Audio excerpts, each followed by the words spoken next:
Hi hello నమస్తే welcome to V news. నేను మీ మౌనిక్. వి news కి స్వాగతం. పల్నాడు జిల్లా వినుకొండ పట్టణంలో ఆర్టీసీ బస్టాండ్ సెంటర్ లో కాపు నాయకులు ఆర్ శ్రీను ఆధ్వర్యంలో మాజీ ఎమ్మెల్యే బొల్లా బ్రహ్మనాయుడు పుట్టినరోజు వేడుకలు ఘనంగా నిర్వహించారు. ఆర్ శ్రీను ఆధ్వర్యంలో నిర్వహించిన ఈ కార్యక్రమం ఉత్సాహభరితంగా సాగింది. ఈ సందర్భంగా మాజీ MLA Bolla Brahmanaidu cake cut చేసి అభిమానులతో కలిసి జన్మదిన వేడుకలు జరుపుకున్నారు.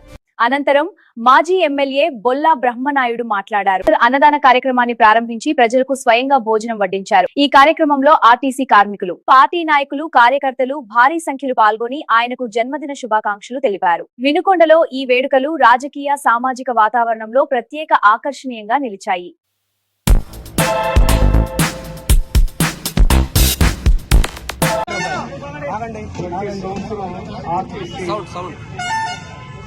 వైఎస్ఆర్ కాంగ్రెస్ పార్టీ నాయకులే కాకుండా ఆర్టీసీ సిబ్బందితో ఆర్సీను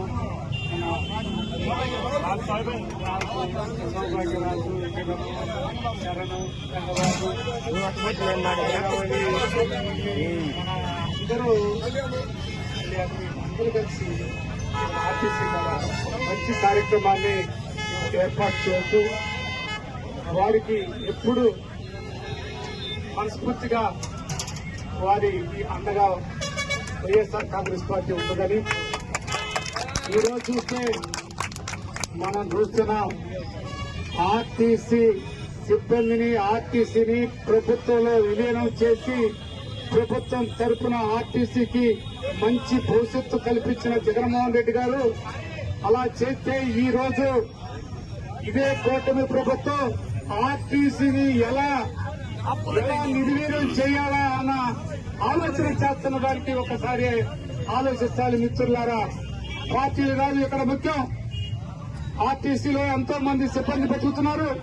ఆ సిబ్బందికి భరోసా కల్పించింది జగన్మోహన్ రెడ్డి గారు. అయితే ఇవాళ ఈ కూటమి ప్రభుత్వం ఏం మాట్లాడుతున్నారో చూసావా? ఎలక్ట్రానిక్ బస్సులు తీసుకొచ్చి అన్ని అవి పెట్టి ఇది నిర్వీర్యం చేయాలనే ఒక ఆలోచన చేస్తున్నటువంటి కూటమి ప్రభుత్వం. ఇది జగన్మోహన్ రెడ్డి గారు చేసిన అభివృద్ధి. జగన్మోహన్ రెడ్డి గారు ఆర్టీసీకి ఎంత చేశాడో మీ అందరికీ తెలుసు. మనస్ఫూర్తిగా మీ అందరికీ ఎప్పుడు వైఎస్ఆర్ కాంగ్రెస్ పార్టీ జగన్మోహన్ రెడ్డి గారు అండగా ఉంటాడని మరొకసారి తెలియపరుచుకుంటూ సెలవు.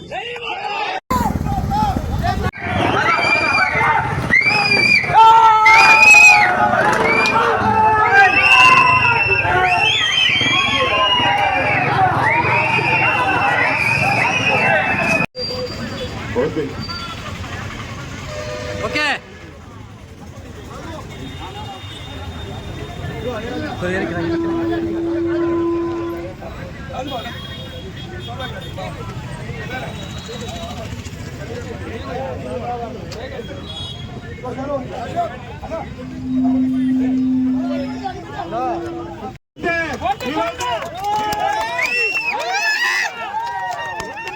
నీళ్లు తాగుతారు మరి ఆ యొక్క పేరే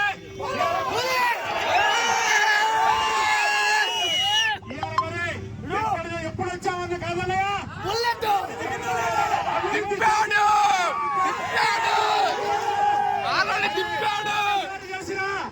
ఒక్కసారి చేసిన 100 సంవత్సరాలు